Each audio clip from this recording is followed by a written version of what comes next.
Okay, remember that they're changing my voice. So this is part 2 about why I felt angry when I saw an attractive mixed Filipina that I knew let the devil stop her from loving me. And of course, she herself obstructs romantic justice. Now, it's not about, criticizing this particular person. Again, she's an example. She could have been black, she could have been Asian, Hispanic, Semitic, white, Jewish, you name it. But it's better when it's actually a recent and real story in many ways. Okay. So point number 1. Keep in mind that rich people and token minorities, including ones of her own race, do not deserve her. Also, thugs with no higher cause and all occultists and other conformists do not deserve her. The masses of fake Christians, especially when they pretend that the other fake Christians are the only fake Christians, also do not deserve her. In fact, even the word deserve is a play on words for day, serve. Just like mandate, right? Heaven's mandate, date. We see in Psalm 45, it says, the most excellent of men is me, the mighty warrior, riding forth in cause of truth, justice, and humility, who's the Son of God, what have you. Okay. So, when you look at this thing, you might say, okay, again, I'm just going to tell it how it is. By now, you should understand that I'm using her as an example. I'm not trying to offend anybody, I'm trying to explain what's going on here. So if there was a nice, kind Filipino gentleman, he made money, drives a Mercedes, what have you, okay, and he wants to date her, everyone on this planet, including her family and his family, including him, should want her to choose me instead. Because you shouldn't do the most righteous person that ever lived wrong. Doing me right should be more important to you than whether you think the guy's cute, whether your friends would like him, whether he's the same race as you, what have you. You see what I'm saying? But we add the element of they're all outside of the divine order. None of them are obeying God through me. So they don't deserve her. They're not serving God by serving God's Son, the one God set apart to lead them. You see what I'm saying? So that point right there is key here. Why am I angry? Because I should be angry. So it's called righteous indignation, moral outrage, a righteous anger. Okay, so keep that in mind. That I'm the only one who deserves her. Point number 2, and again, it's not because she's a great person or something. She's a gang stalker, right? She worships the devil, but a woman is supposed to submit to a man, and women and people in general are supposed to submit to me. And therefore, I could purge that evil from her and heal her and make her worth having. But keep in mind, she's not my number 1 choice or something. I chose her because she's a good example. Point number 2. Rape by deception claims the most attractive females on the planet.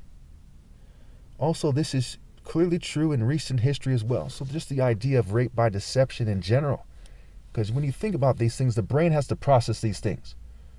When I see somebody rushing at me with a let's say a baseball bat, I say, okay, this guy's about this size and this shape. He's got a baseball bat. He's coming at this speed. Why would he do this? What's going on? Where are we?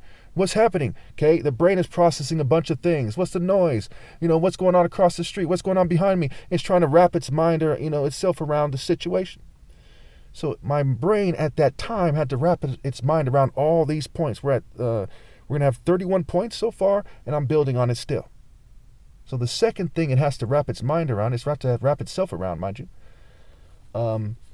is that rape by deception claims the most attractive females on the planet. Also, this is clearly true in recent history as well. This is clearly true, as far back as anyone can remember. On top of that, point number 3.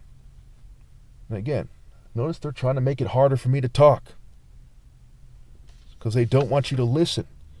And the brain also has to wrap itself around that. Point number 3.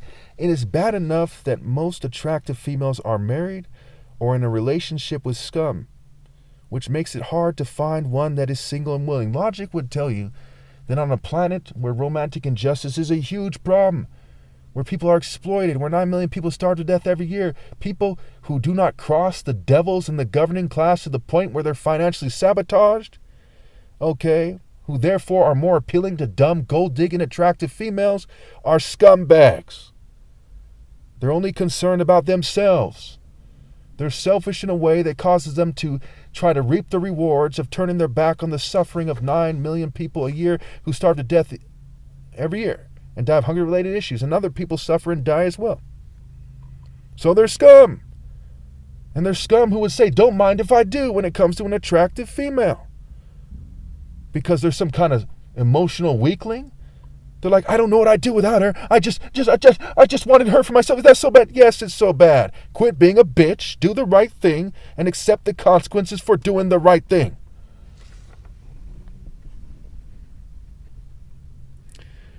Point number 4. There are so many reasons that I'm right that my brain would have been overloaded at that moment. So at that moment, what must have happened is my brain was being overloaded, including the technology. It's like saying, this is not fair, this is not fair. Now, why is it not fair? You think I'm going to massively think of all 31 points plus at that moment and massively ascertain what to do? Or was I hit on the moment with that situation? So someone's saying, oh, you're a hater or you're just jealous. What the fuck are you talking about? Hey, first of all, she's not even my number one choice. It's what she represents. She represents every attractive female that would reject me on a spectrum, right? They're not exactly like her. They're not a race. They're not this. They're not that. But there's that similarity, right? There's the connections. And there's all kinds of connections here. So when you see a hot chick right away and you say, wow, she's hot. Or excuse me, she's fine, she's hot. You know, what is your brain thinking? Is it her breasts? Is it her lips? Is it the way she moves? Is it her clothes? There's a lot of connections there at once. And so it is with this, except for their connections that make me mad for a good reason. I'd have it no other way. I'd have it no other way than my natural response to this injustice. The natural response of the top martial artist ever possible, the master response, which includes my brain communicating to me that there's a problem. A positive evolutionary trait, I might add. Point number 5. She had a way about her that suggested that she is more fair than most attractive females, as most attractive females are extremely unfair. So she didn't just represent for a female who's unfair enough to reject Jesus and to gang stalk him and on and on and on. She represented for one of the more fair types of females, at least she came off that way. Okay, when every attractive female is extremely unfair, basically. You see what I'm saying? And then there's also that basically. All these people crying about how the exception of the rule should be emphasized when it's like a needle in a haystack at best. Point number 6. Not knowing if she was single overkilled the frustrations that come with the most likely reasons that she is almost certainly not single. So somewhere, somehow, there's some bitch-ass motherfucker or some punk-ass bitch saying, you don't know that. You're just assuming and you're getting angry. Okay? If there's a 99.9% chance that she reject me, and everyone in that store knows that as well, okay? And I approach her and try to talk to her and get rejected, it's like running into a wall and saying, I thought maybe I'd be able to run through the wall. It's fucking retarded. And so they move and they think in a way that reflects that. When you present yourself a certain way and you're a conformist, and you clearly are a conformist, or you're almost certainly a conformist, you're communicating, hey, do people like me date people like you? Do they respond favorably to strangers? Or do they say, hey, maybe if you work the angles through social media and the state allows you to communicate to me in a certain way, or maybe if the government in class allows you to work with me in a corporation and we have a chance to get to know each other, they say bitch shit like that by their actions and otherwise. Okay, where are we here? Point number 7. Social media-related romantic injustice and suppression occur as one is prevented from a fair shake on various sites. I've never been treated fairly on any social media site and any dating site in my life, ever. I'm sure you people know that I'm right. And it goes deeper than the people might think. It's more than just, hey, you're a stranger and there's a bunch of pervs. No, it's the person's attitude. It's their inability to see. At one point, I had the most handsome picture ever taken in human history. You see God in me, you see I'm wearing a martial art outfit, it goes far beyond other pictures. If you can tell the difference between Fat Bastard's picture and Brad Pitt at his best, you can tell the difference between me and everyone else, including Brad Pitt at his best. There's a significant gap. I look more handsome than everyone else, righteous, divine. And they just ignore the hell out of me. Even if the government tells you to sabotage and ignore the most divine looking person you've seen in your life, and you do it, then you're a dumb fucking bitch. What other way is there to look at it? Okay. They'd rather hurt the most righteous person they've ever seen, okay, than defy a criminal government and a despicable pedophile and pedophile-aligned governing class. Just horrible judgment, horrible judgment. Okay, where are we here? Point number 8. The righteous man who a mere 9 years ago was the most handsome person ever possible and is sabotaged as the most righteous person ever possible still, whose honor and splendor God, who is the greatest, sees in its pure form, should not be seen as less than the ideal date, but rather a date worth dying for. A date worth dying for. This is a key part of the truth of the matter, the fact of the matter. Point number 9. And this one's a little more complex and deep. At the highest point of the city, we find wisdom and the birthplace of a martyr that has been rejected by attractive females and to some degree by the rest of society. Think about that sort of poetic statement. At the highest point of the city, where wisdom calls out, we find wisdom and the birthplace of a martyr that has been rejected by attractive females and to some degree by the rest of society. Point number 10. The pure evil, racist, and sadistic corporate spirit of the state and the governing class expressed itself in a way that is particular to her specific type of short and tantalizing, tempting Philippina. So the state's evil spirit, it's sadistic, it's racist, it's unfair, okay, it is soaked in romantic injustice. It is romantic injustice expressed itself through her.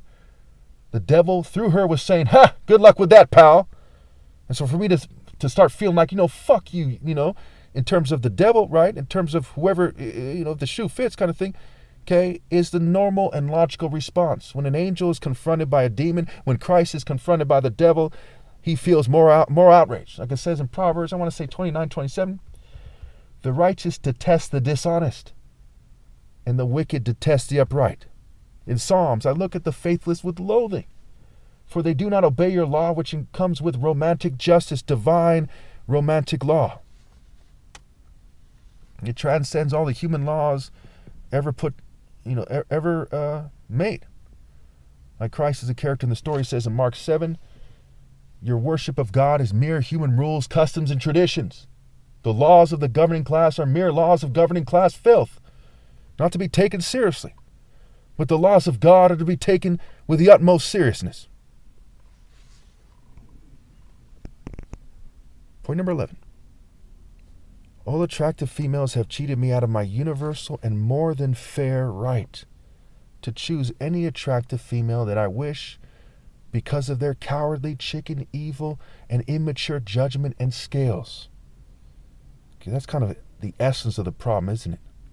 All attractive females have cheated me out of my universal and more than fair right to choose any attractive female that I wish because of their cowardly, chicken, evil, and immature judgment and scales. However, it doesn't cover the blame for, other people, right? Where society contributed, their parents, guys who are threatening them, guys who have analyzed them for generations to exploit them, for as many generations as they can, and so on and so forth. Why it's crazy to reproduce, for example. Point number 12. Now, in point number 12, I take a different angle to try to address this, right? And that angle is I quote some Bible scriptures, more than one of them, in fact. So let's start with 2 Timothy 1:7.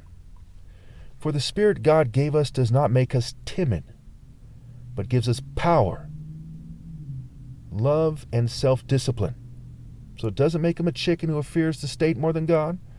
It gives him power, love, true love, not mere human rules and human conceptions of love, but true love.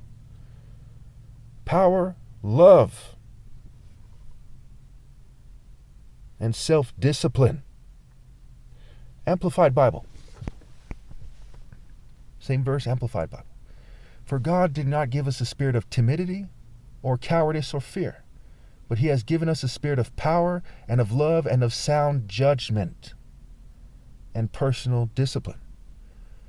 Abilities that result in a calm, well-balanced mind and self-control. Now again, if you're being fumed and poisoned, like right now you should be able to hear that I have a calm and balanced mind and I have self-control, but I'm being fumed and poisoned. So they're confusing a little bit, but you should still see that shine through. Deuteronomy 32:28. Here Moses is complaining about the Jews, but it could be the Gentiles, it could be whoever. They are a nation without sense. There is no discernment in them. If only they were wise and would understand this and discern what their end will be. Going down to verse 40.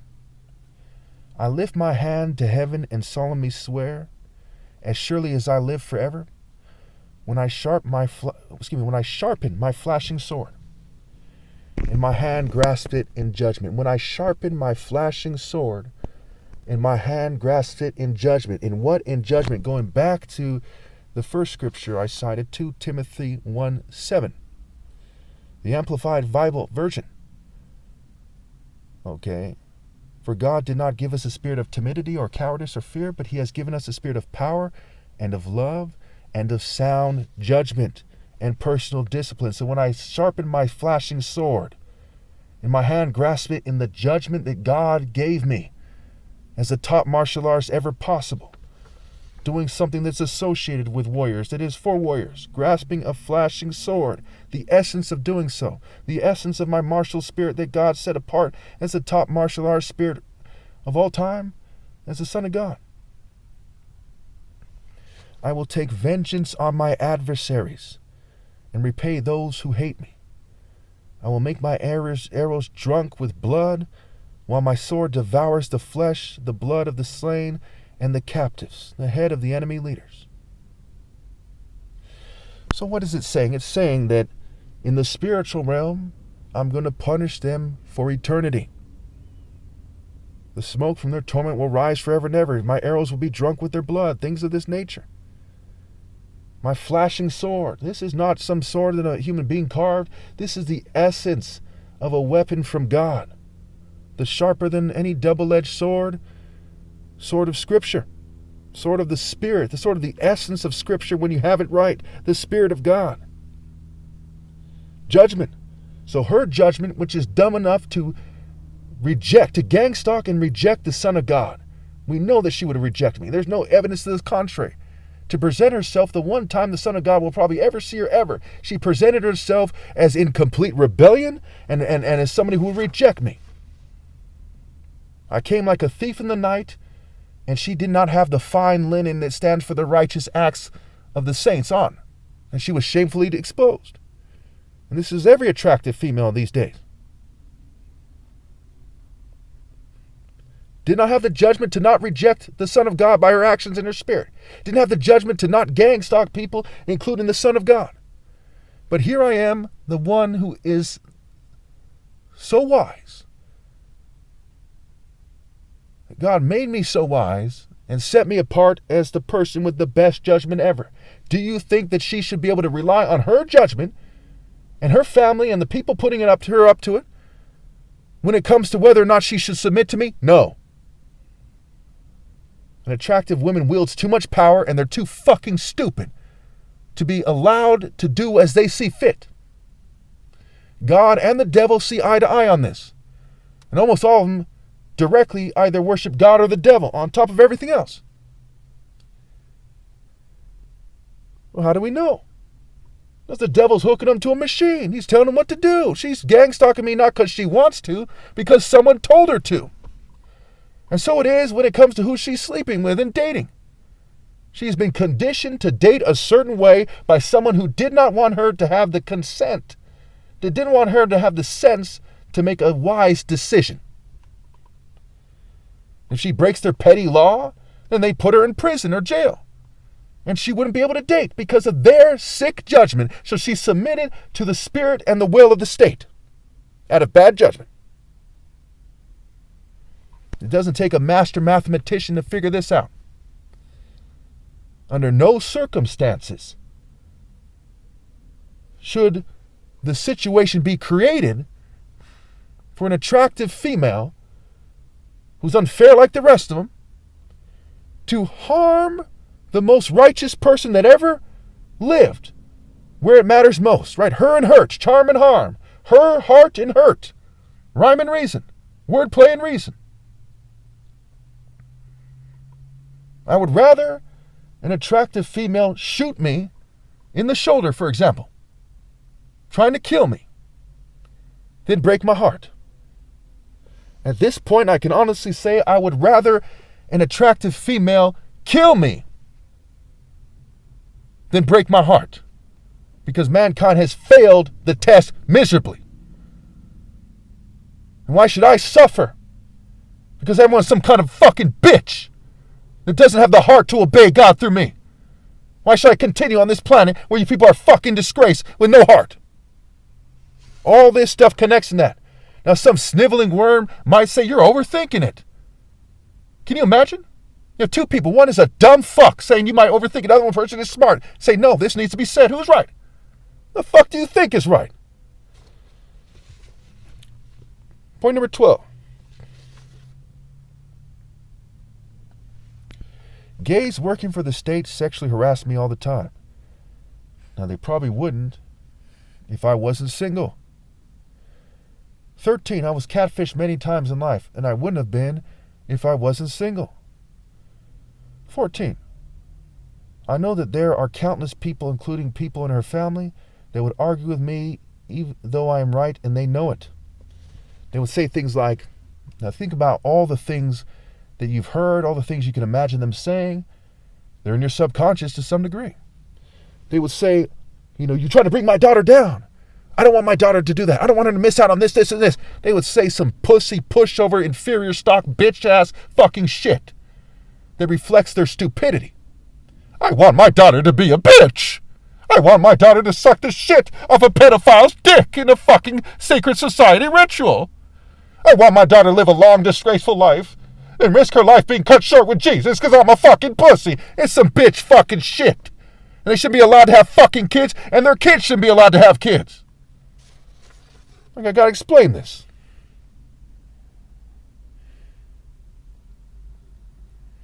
Point number 15. And again, it's not because they're Philippina. It goes for every attractive female. In fact, nobody should be having kids on this planet, including me.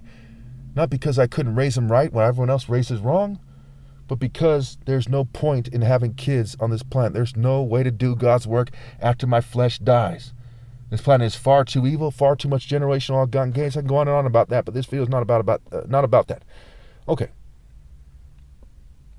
Point number 15. By her actions, she sets up the new girl to be a sexual resource for the state, in spite of the fact that her energy seems nice at times. She is honey mixed with poison. So she leads the new girl astray by example.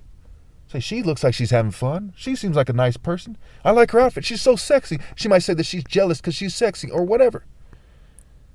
She's helping confuse the situation and lead the subconscious, the collective subconscious of attractive females astray into the various snares that have been set for them by the governing class. Just because someone is honey doesn't mean they're not honey mixed with poison. Point number 16. She caters to the governing class who made it so there is an estimated 50% reduction in testosterone. According to the head of the health department, Kennedy, okay? And no one says, I haven't seen anyone say he's wrong so far. They said that he has all kinds of funny theories in regards to, vaccines and da-da-da-da-da, whether he's right or wrong, whether they're right or wrong. But they haven't said he's wrong about his complaints about the health of the American people, including the estimated 50% reduction in testosterone.